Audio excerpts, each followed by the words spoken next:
ഈ പരിപാടി നിങ്ങൾക്കായി സമർപ്പിക്കുന്നത് sincere home world, Edappal road, Changaramkulam. 7034201020. Rehan college and hospital, Tirur. Empire college of science, Kuttippuram. Asian golden diamonds, united complex, Maranchery. Also at Asian mall, Naduvattam, city centre, Koottanad.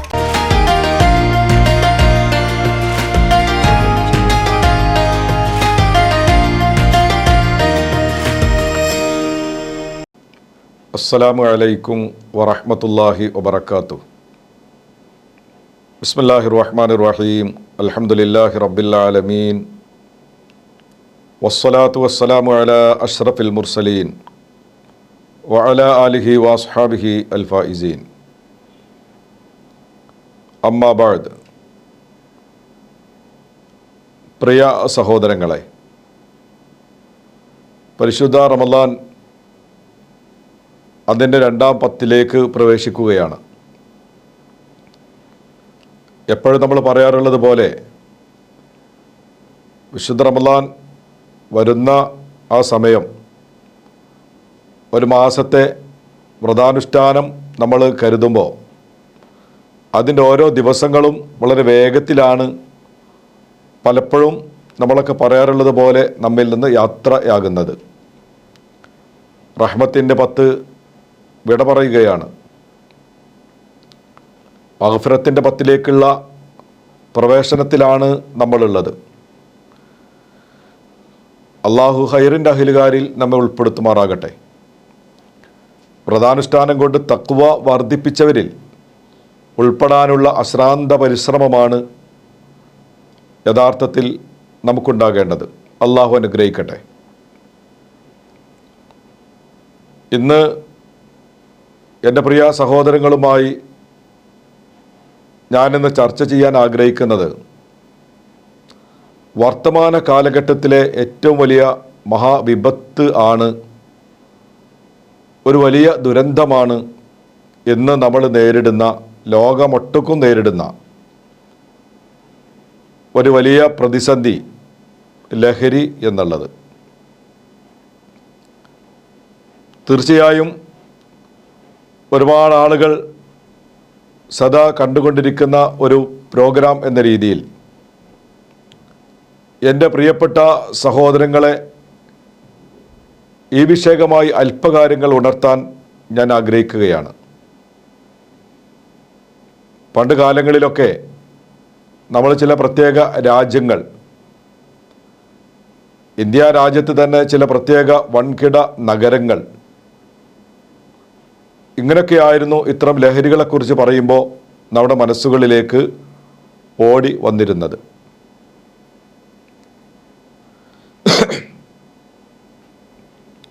അങ്ങനെയുള്ള African ഭൂമികളിലുള്ള സ്ഥലങ്ങളും അങ്ങനെ പാശ്ചാത്യർ അത്തരം ആളുകളിൽ ബന്ധപ്പെടുത്തിയാണ് ഈ മാരകമായ ഈ ലഹരിയെക്കുറിച്ച് നമ്മളൊക്കെ വാതോരാതെ പറഞ്ഞുകൊണ്ടിരുന്നത്. ഇന്ത്യ രാജ്യമാണെങ്കിൽ തന്നെ ഇന്ത്യയിലെ വൻകിട നഗരങ്ങൾ, മുംബൈ ഉൾപ്പെടെയുള്ള വലിയ നഗരങ്ങളെക്കുറിച്ചാണ് നമ്മളങ്ങനെ ആശങ്കയോടെ ആളുകളുമായി വിഷയങ്ങൾ പങ്കുവച്ചിരുന്നത്. എന്നാൽ ഇന്ന് നമ്മുടെ ഗ്രാമപ്രദേശങ്ങളിൽ പോലും, കൊച്ചു കൊച്ചു ഗ്രാമങ്ങളിൽ പോലും അത്യന്തം വേദനാജനകമാകും വിധം അതിൻ്റെ ദുരന്തങ്ങൾ നമ്മൾ ഇന്ന് കേട്ടുകൊണ്ടിരിക്കുകയാണ്.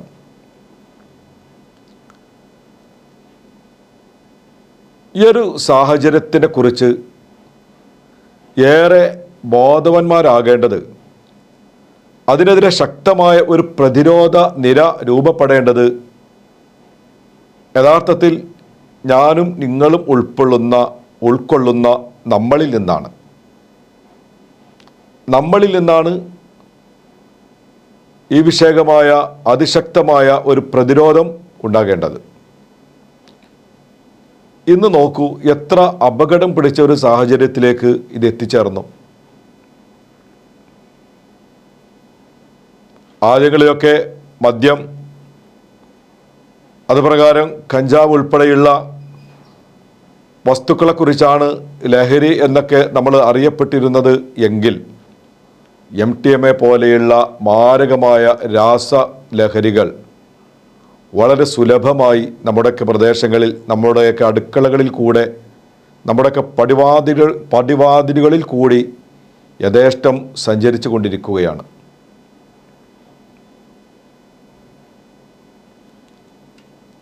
യഥാർത്ഥത്തിൽ എങ്ങനെ നമുക്കിത് പ്രതിരോധിക്കാം? ഇത് പറയുമ്പോഴാണ് ഒരു വിശ്വാസിയെ സംബന്ധിച്ചിടത്തോളം വിശ്വാസ പ്രമാണങ്ങൾ വസ്തുനിഷ്ഠമായി അവതരിപ്പിച്ചുകൊണ്ട് സ്രഷ്ടാവ് നിയോഗിച്ച അന്ത്യപ്രവാചകനാണ് അഷ്റഫുൽ ഹൽക്ക് മുഹമ്മദ് മുസ്തഫ സല്ലല്ലാഹു അലൈഹി വസല്ലം. ആ പരിശുദ്ധ പ്രവാചകർ ആഗതനായ കാലഘട്ടത്തിൽ യഥാർത്ഥത്തിൽ മക്കയുടെ സ്ഥിതിയും വ്യത്യസ്തമായിരുന്നില്ല. ലഹരി യഥേഷ്ടമുള്ള ഒരു കാലഘട്ടമായിരുന്നു. ഇന്നത്തെ പോലെയുള്ള ലഹരി അല്ലെങ്കിലും അക്കാലങ്ങളിൽ അതിൻ്റേതായ വ്യത്യസ്തങ്ങളൊക്കെ ഉണ്ടാകാമെങ്കിലും അക്കാലഘട്ടത്തിലുള്ള വലിയ ലഹരി സദാ ഉപയോഗിച്ചു കൊണ്ടിരുന്ന ഒരു സമൂഹത്തിലേക്കാണ് പ്രവാചകൻ ഇറങ്ങി വന്നത്. ഞാനിതിവിടെ പറയാനുള്ള കാര്യം, നമുക്കൊക്കെ ഇതെങ്ങനെ പ്രതിരോധിക്കാമെന്നതിൽ വ്യക്തമായ മാതൃകയുണ്ട്. ഇതിൽ അഡിക്റ്റായി പോയ ഒരാളെ സംബന്ധിച്ചിടത്തോളം വളരെ പെട്ടെന്ന് ഒരുപക്ഷെ അവനെ പിന്തിരിപ്പിച്ചാൽ തന്നെ അവനെ സമൂഹത്തിൻ്റെ മുഖ്യധാരയിലേക്ക് കൊണ്ടുവരാനോ കഴിഞ്ഞ് കൊള്ളണമെന്നില്ല. എന്ന് മാത്രമല്ല, ചിലപ്പോഴെങ്കിലും അത് വിപരീത ഫലമുണ്ടാക്കാൻ ഇടവരുത്തുകയും ചെയ്യും. അപ്പോൾ ആ ഒരു സാഹചര്യത്തിൽ പരിശുദ്ധ പ്രവാചകർ നബി സല്ലല്ലാഹു അലൈഹി വസല്ലമ തങ്ങൾ ഞാനീ പറഞ്ഞ 6-ാം നൂറ്റാണ്ടിൽ അത്രമാത്രം വ്യാപിച്ചിരുന്ന, ആളുകൾക്കിടയിൽ ഒഴിച്ചുകൂടാൻ കഴിയാത്ത വിധം അവരെ സ്വാധീനിച്ചിരുന്ന, അവരൊക്കെ അതിൻ്റെ ഒരു ഭാഗമായി തീർന്നിരുന്ന ആ ഒരു സാഹചര്യത്തിൽ എങ്ങനെ ലഹരി നിർമ്മാർജ്ജനം ചെയ്തത് എന്ന് നമുക്കിവിടെ പരിശോധിച്ചാൽ കൃത്യമായി നമുക്ക് അത് കാണാൻ കഴിയും. പ്രവാചകൻ ആദ്യം ചെയ്തത് ഈ ലഹരിയുടെ അപകടങ്ങളെക്കുറിച്ചുള്ളൊരു സൂചന നൽകലാണ്. ലഹരി അപകടകരമാണ് എന്നൊരു സൂചന ഇത് ആരോടാണ് പറയുന്നത് എന്ന് ചോദിച്ചാൽ ഞാൻ പറഞ്ഞല്ലോ, അതിൻ്റെ ഒരു എതിർപ്പിൻ്റെ ശബ്ദം പറയാൻ അക്കാലത്ത് ആരും ഇല്ല. അതിനെതിരെ ഒരു സാമൂഹിക ഇടപെടലുകൾ നടത്താൻ ആരുമില്ല. കാരണം എല്ലാ ആളുകളും അതിൻ്റെ ഭാഗമാണ്. ഞാൻ ഓർക്കാണ്, ആ കാലഘട്ടത്തിൽ ചില കഴിഞ്ഞകാല അപകടങ്ങളെ വിരൽ ചൂണ്ടുന്ന ചില വരികളിലൊക്കെ വായിച്ചെടുക്കാൻ കഴിഞ്ഞ കൗതുകകരമായ ഒരു കാര്യമുണ്ട്. ഒരു ഈച്ച മദ്യം ഒഴിച്ചു വെച്ച ഗ്ലാസിൽ അകപ്പെടുകയും അങ്ങനെ മരിക്കുകയും ചെയ്യാണ്. അതിൻ്റെ ജീവൻ നഷ്ടപ്പെടുകയാണ്. ആ സമയത്ത് ഒരു മദ്യപാനി ആ ഈച്ചയെ നോക്കി പറഞ്ഞത്രേ, ഈച്ച നീ എത്ര ഭാഗ്യം ചെയ്ത ജീവിയാണ്, മതിവരുവോളം മദ്യം നുകർന്ന് നിനക്ക് യാത്രയാക്കാൻ കഴിഞ്ഞല്ലോ, നീ എത്ര ഭാഗ്യം ചെയ്ത ജീവിയാണ് എന്ന് അർത്ഥം വരുന്ന വിധം കവിത ആലപിച്ചുകൊണ്ട് പാടിയത് ഇവിടെ ഞാൻ ഓർത്തെടുക്കുകയാണ്. ഇത് പറഞ്ഞാൽ അത്രത്തോളം മദ്യം അവരുടെ ഭാഗമായിരുന്ന ആ ആളുകൾക്ക് മുന്നിൽ അതിനെതിരെ ഒരു ശബ്ദമുന്നയിക്കാനോ അതിൻ്റെ അപകടങ്ങളെക്കുറിച്ച് വിരൽ ചൂണ്ടാനോ ആരുമില്ലാത്ത കാലഘട്ടത്തിൽ പ്രവാചകൻ ആദ്യം ചെയ്തത്, ചില ആസ്വാദനങ്ങളൊക്കെ നിങ്ങൾക്കുണ്ടാകാമെങ്കിലും അതിൻ്റെ അപകടം വളരെ വലുതാണ്. നിങ്ങളതിൽ കാണുന്ന ഒരു താൽക്കാലിക നൈമിഷികമായ ഒരു നിങ്ങൾ ആഗ്രഹിക്കുന്ന, നിങ്ങൾ കിട്ടുമെന്ന് കരുതുന്ന ഒന്നുണ്ട്. പക്ഷെ അതിനേക്കാൾ മാരകമാണ്, അപകടമാണ് അതിൽ നിന്ന് കിട്ടുന്ന അപകടങ്ങൾ എന്ന് പ്രവാചകൻ ഒരു സൂചന കൊടുക്കുകയാണ്. കുറേ ആളുകൾ ആ ഒരു സൂചനയിൽ തന്നെ ആ ഒരു പ്രവണതയിൽ നിന്ന് പിന്മാറുന്നു. എന്നാൽ വീണ്ടും കുറേ ആളുകളെങ്കിലും അതിൻ്റെ ഭാഗമാകുന്നുവെന്ന് മാത്രമല്ല, മദ്യപിച്ചുകൊണ്ട് ആരാധനാ കർമ്മങ്ങളിൽ പോലും പങ്കെടുക്കുന്നു. പരിശുദ്ധ ഖുർആൻ വാക്യങ്ങൾ അത് ലഹരിയുടെ ഒരു സാഹചര്യത്തിൽ അത് അവർ ഇഷ്ടാനുസരണം വായിക്കപ്പെടുന്ന ഒരു സാഹചര്യമുണ്ടാകുന്നു.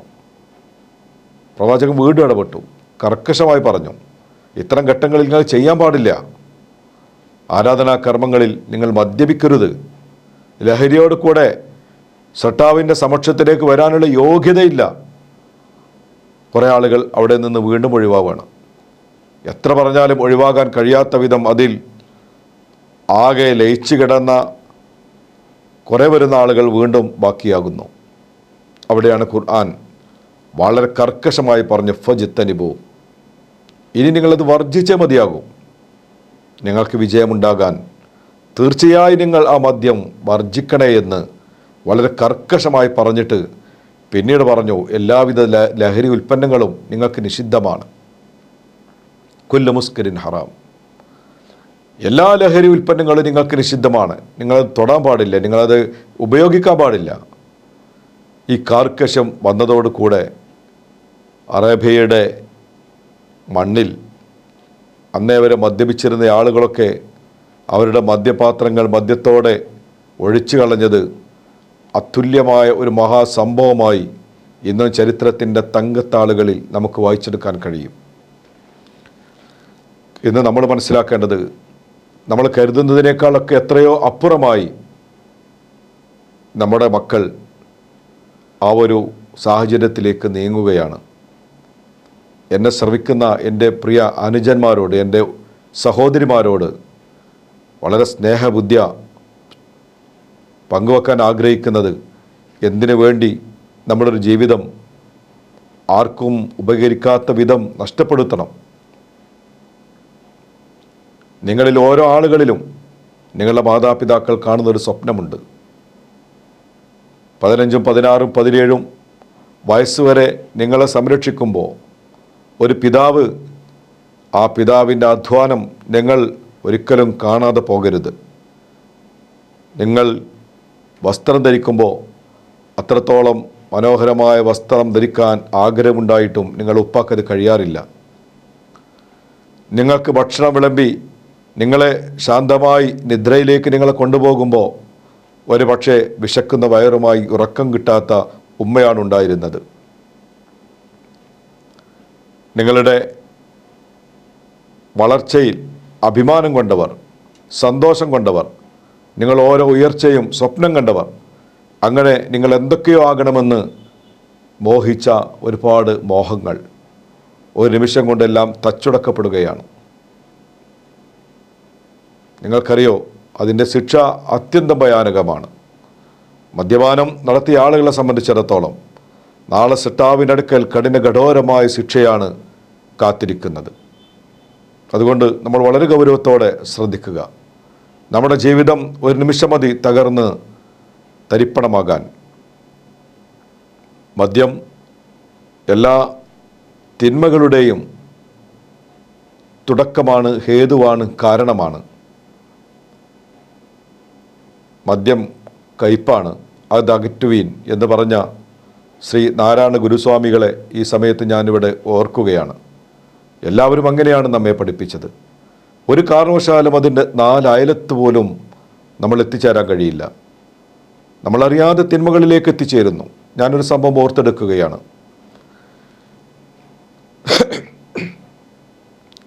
സൃഷ്ടാവിൻ്റെ സമക്ഷം ആരാധനാ കർമ്മങ്ങളെ കൊണ്ട് സ്ഥാനീയനായ ഒരു ദിവ്യൻ,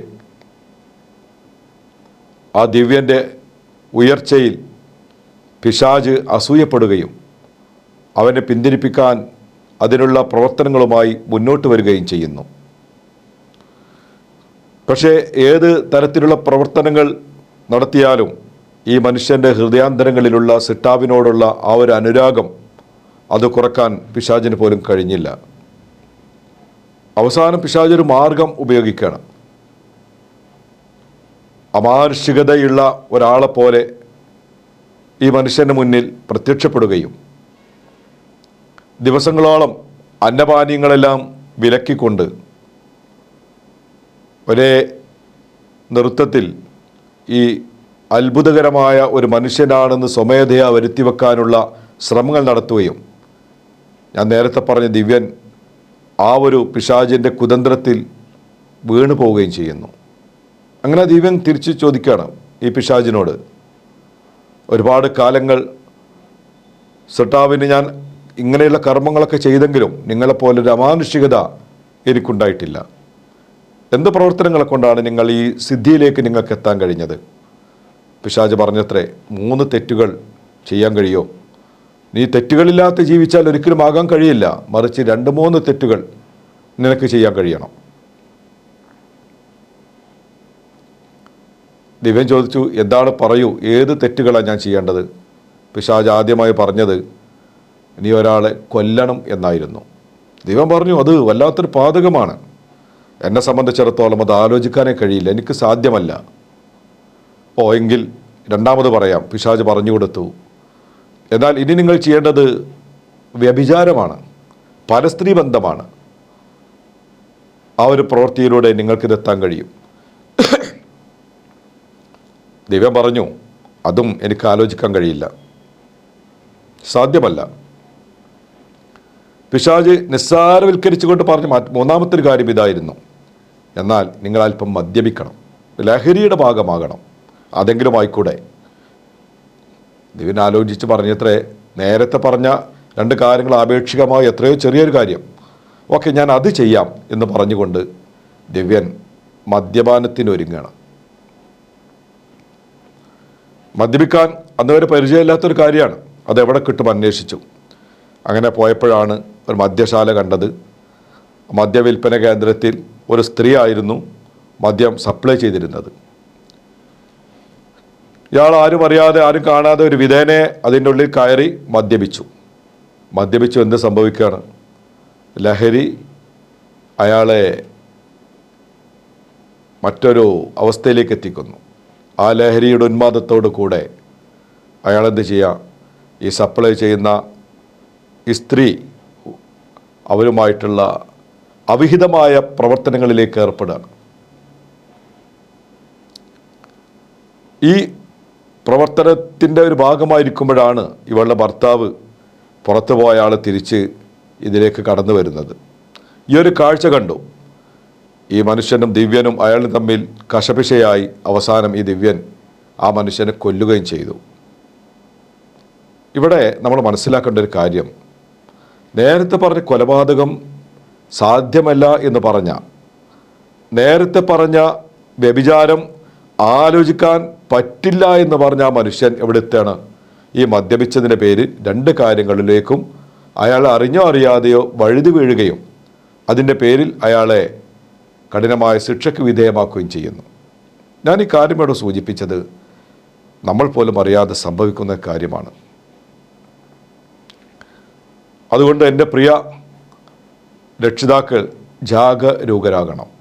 നമ്മുടെ മക്കളുടെ കാര്യത്തിൽ അല്പം കാർക്കശ്യം, എന്നാൽ അതവരുടെ സ്വാതന്ത്ര്യത്തിലുള്ള കടന്നുകയറ്റമാകാതെ സ്നേഹപൂർവ്വം അവരോടുള്ള സമീപനമാവുകയും ഇത്തരം കാര്യങ്ങളിൽ കാർക്കശ്യത്തോടു കൂടെ തന്നെ അവരെ ഉപദേശിക്കുകയും ചെയ്തുകൊണ്ട് അവരെ ഒരു കാരണവശാലും ചെറിയ ചെറിയ തെറ്റുകളുടെ പേരിൽ മാറ്റി നിർത്താതെ ചേർത്ത് പിടിച്ചുകൊണ്ട് ഹൃദയത്തിൻ്റെ ഭാഗമാക്കിക്കൊണ്ട് നമ്മുടെ മക്കളെ ഈ ലഹരിയുടെ ഈ നീരാളിപ്പിടുത്തത്തിൽ നിന്ന് അവർക്ക് പരിരക്ഷ കൊടുക്കാൻ തീർച്ചയായും നമുക്ക് കഴിയേണ്ടതുണ്ട്. സൃഷ്ടാവ് നമ്മുടെ മക്കളെ, നമ്മളേറെ സ്നേഹിക്കുന്ന നമ്മുടെ തലമുറയെ, വിശിഷ്യ കേരളത്തിലെ നമ്മുടെ വളർന്നു വരുന്ന ന്യൂ ജനറേഷൻ എന്ന് പറയുന്ന നമ്മുടെ വരും തലമുറയെ അള്ളാഹു രക്ഷപ്പെടുത്തുമാറാകട്ടെ. ആമീൻ എന്ന പ്രാർത്ഥനയോടെ തൽക്കാലം ഇവിടെ ചോദിക്കുന്നു. അസ്സലാമു അലൈക്കും വറഹ്മത്തുള്ളാഹി വബറകാതുഹു.